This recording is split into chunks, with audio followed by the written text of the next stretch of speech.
Most of you may recognize this animal as a cute and cuddly lamb, but to me, lambs are more of a moneymaker. Today, I'm going to teach you how to farm to fork and raise a market lamb yourself. Before you can raise a lamb, you want to make sure that you have the right area to raise an animal in. You want to make sure you have a shelter to protect them from the sun, as well as a gated off area to protect them from predators and from running away, because they are wild animals. You also want to make sure that you have an area to exercise them. An orchard will work, as well as a pasture or any open field where you can get them out of their pen and get them moving.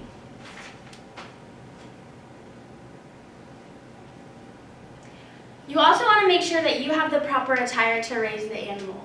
Closed-toed shoes, preferably boots, are the best because it hurts when they step on your toes. You also want to make sure that you have long pants to protect you from their saliva, feces, or any other fluids that could get on you.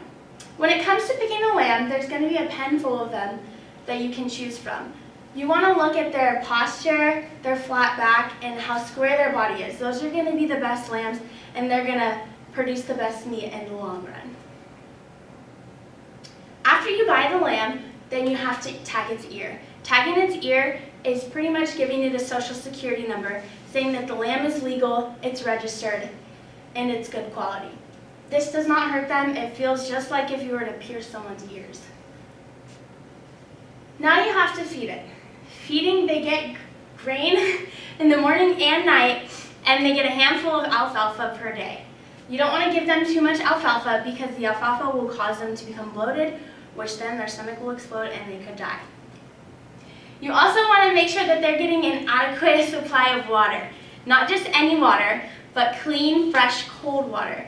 Because the more they drink, the more they're going to want to eat. And you want them to eat because that's going to make their muscles grow and their bones grow for when you come to sell it.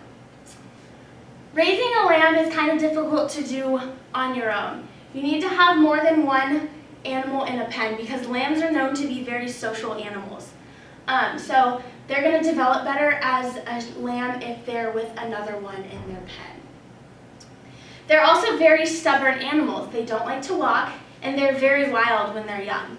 So you have to train them and get them used to not being wild by putting them on a leash and walking them.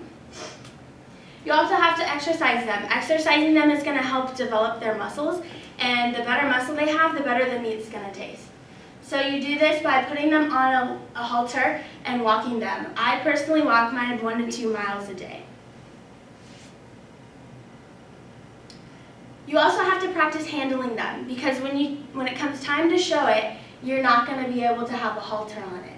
You want to handle the animal without it moving, jumping, and this takes a lot of work because they are very skittish animals and they don't like to be touched. After you've worked with it, you have to prepare it to show. You have to wash them because you want them to be nice and white. You do this by putting them on a stand and using soap, but you have to make sure that you get all of the soap off of them because it could cause them to get itchy, and that will mess with their skin. Once you wash it, you can now shear it. Shearing it is basically shaving it. You want to make sure you have another person with you when you're doing this because they don't like when this happens. So sorry. Then you clip their hooves. Clipping the hooves does not hurt them in any way, but they try to kick you when they do this. So you want to have someone else there stabilizing the lamb, maybe feeding it while you're doing this. This doesn't hurt them as well. Now it's come show time. When you're showing a lamb, there's probably 20 to 30 other lambs and showers in the ring with you.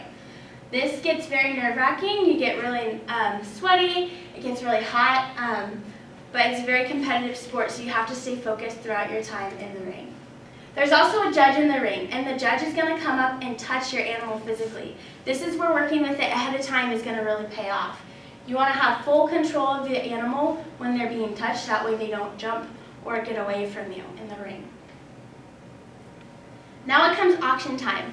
When you auction, you're going to be the only one in the ring, and there's going to be tons of people looking at you, which is really nerve-wracking, but it's okay. They're going to bid on your lamb, and the highest bidder wins. Lambs normally go for $8-ish a pound. And then it comes to saying goodbye.